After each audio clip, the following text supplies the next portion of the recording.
今回は MP47 のパート2です。継続された V12 エンジン。91年に V12 エンジンを使い出したわけですけど、92年も V12 エンジンで戦うとどのように決まったのか、また V12 をやめようという話はなかったのか、その辺を紹介したいと思います。92年用エンジンをテスト。91年6月、V バンクを60から66度に変更し、ニューマチックバルブを入れたV12 エンジンをエストリルにてテスト走行。回転数も上がり、10馬力ほど上がったエンジンだったが、ラップタイムは変わらなかった模様。91年に試しにニューマチックバルブを入れたエンジンを作ったそうなんですね。で、これ、わざわざ60度から66度に作り変えた、91年戦ってるエンジンとは全く別のものなんですけど、10馬力ぐらいアップしたエンジンだったんですけど、走らせてみたら、大して速くなかったらしいんですね。具体的なラップタイムの数字を書いてくれてないのでわかんないんですけど、まあ、速くなかったと。91年7月、92年に向けたマクラーレンとの話し合いで、12気筒というコンセプトそのものが良くないのでは？ホンダ開発担当園田氏、そりゃないよと思いました。ルノー V10 が調子良かったけど、90年まで使っていた V10 をモディファイしてくれないかと言い出したんです。翌年どうやって戦っていくかという話し合いの中で、ニューマチックバルブのテストカーが速くなかったという結果も踏まえてなんですかね。マクラーレン側から、やっぱり12気筒って良くないんじゃないのと言われたと。で、ホンダの園田さんは、そりゃないよと思った。ルノー V10 が調子良かったけど、90年まで使ってた V10 をモディファイしてくれないかと言われたと。まあ、これ無理もないですよね。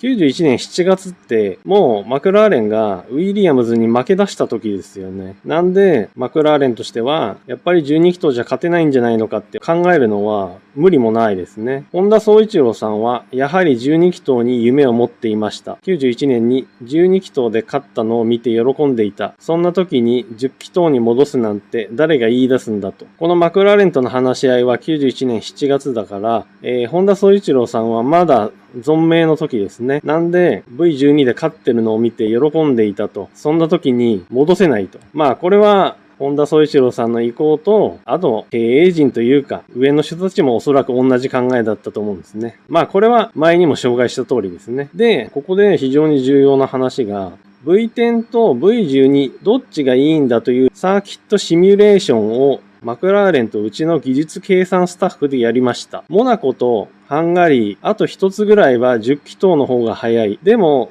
その他は12気筒の方が速かった。だから92年も12気筒で戦うと決めました。この時代のシミュレーションですから、今よりかなり雑なものだとは思うんですけど、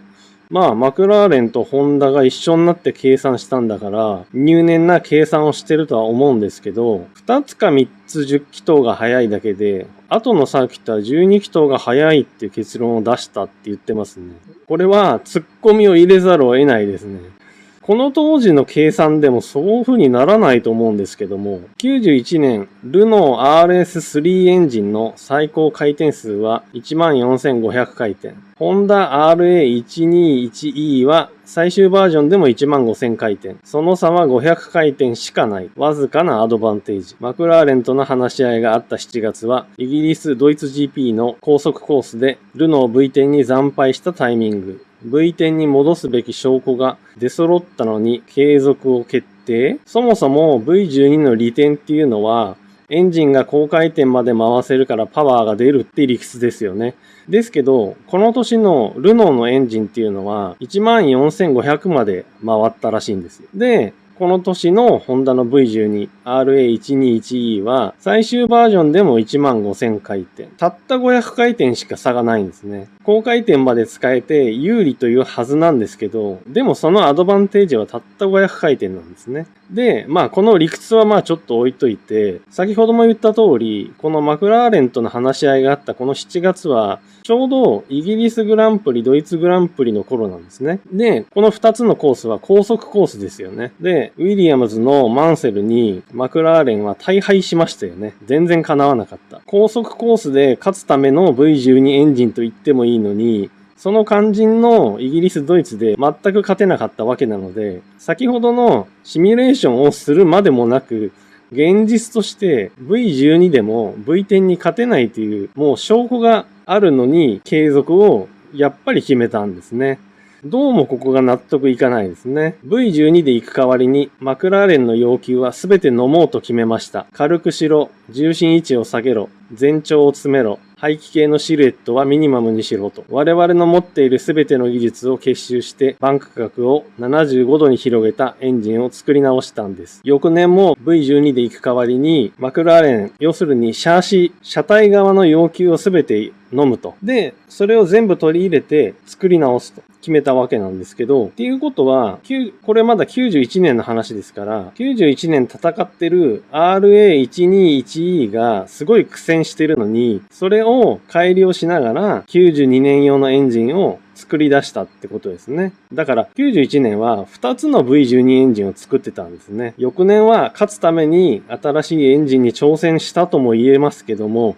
私なんかはどうも無理があるというふうに感じてしまいます。はい。で、実際に作ったエンジン、この下の RA122E/B ですね。で、上が91年のエンジンです。で、何が違うかっていうと、一番大きいのがこのニューマチックバルブですね。ニューマチックバルブを採用したことによって最高出力が上がってて、その発生回転数も上がってますよね。13500から14400。で、ボア&ストロークもボアが大きくなって、ストロークが短くなっていると。ニューマチックバルブ化によって、より高回転型、高出力のエンジンになったってことですね。で、重量はほぼ同じと。実際は少し軽くなってるみたいですけどね。交渉のデータだと同じになってます。RA122E/B の新技術。全部でこの4つが新しい技術です。ドライブバイワイヤー。これはセミオートマとセットですね。で、先ほども紹介したニューマチックバルブ。5分割スカベンジングシステム。これはクランクケース内の圧力を下げてエンジンのフリクションを下げるものですね。で、軽量マグネシウム合金鋳造ロワケース。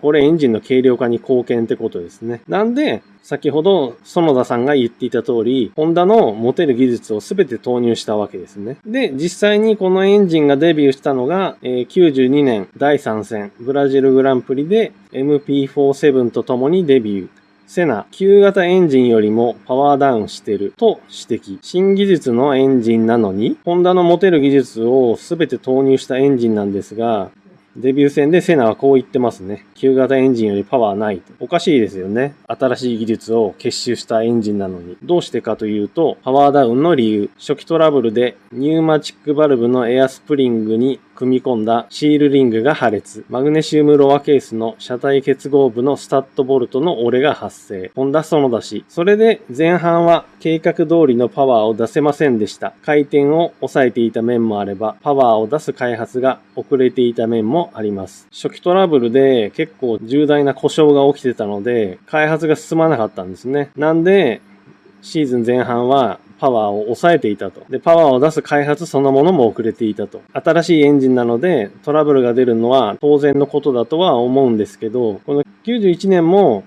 エンジンは出足から不調で苦労してますよね。で、92年のこのニューエンジンも同じような状態から始まってるということになります。もちろんこの後エンジンはどんどん改善されていって、カナダグランプリの頃にはだいぶ速くなったそうです。で、その後もパワーを上げていきますので、シーズン後半は最強のエンジンということになるんでしょうけど、前半はかなり苦戦をしたようです。その辺のシーズン途中の話はまた別の動画でお話できればなと思います。で、さっき V10 を作り直してくれっていう話がありましたけど、その V10 の話をしたいと思います。昔の V10 エンジンは92年は無限のエンジンになっていました。その頃無限 V10 は開発はほぼ止まっていたが、92年シーズン途中でバルブはニューマチックに換装され、最高回転数12000回転から13500回転に上げていた。エンジンライフ800キロでも1500回転アップ可能なら、ホンダワークス仕様なら容易にルノーと同等にと思います。ちょっとね、これ難しいんでね、細かく解説しますね。90年マクラーレンホンダが使ってた V10 エンジンは、91年はティレルホンダに移っ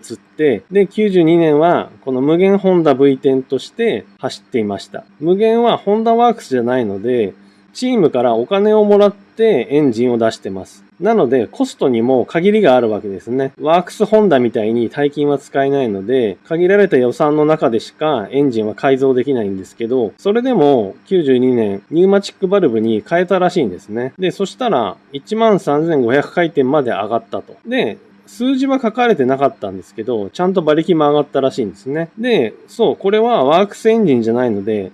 エンジンの寿命が最低でも800キロは走れるように作ってあるらしいんですね。コストを抑えて耐久性まで考えたエンジンなのに、ニューマチックバルブに変えたら1500回転も上がったんですね。だからこれがワークスホンダの V10 としてやってれば、当然もっと回転数は上げられますよね。なので、マクラーレンが V10 を作り変えてくれって言ったのは、理にかなった意見だということになります。それこそこの V10 エンジンに、さっき園田さんが話したホンダの新しい技術を全部つぎ込んだとしたら、相当速いエンジンになってると思いますね。この V10 エンジンもともと頑丈ですからね、簡単に壊れたりはしないと思うので、きちんと新しいパーツを組み込んでいけば、それほど信頼性の心配をしないでパワーを上げていけると思うんですね。これはもちろん何度も言ってますけど、エンジンを作ったこともない素人の私が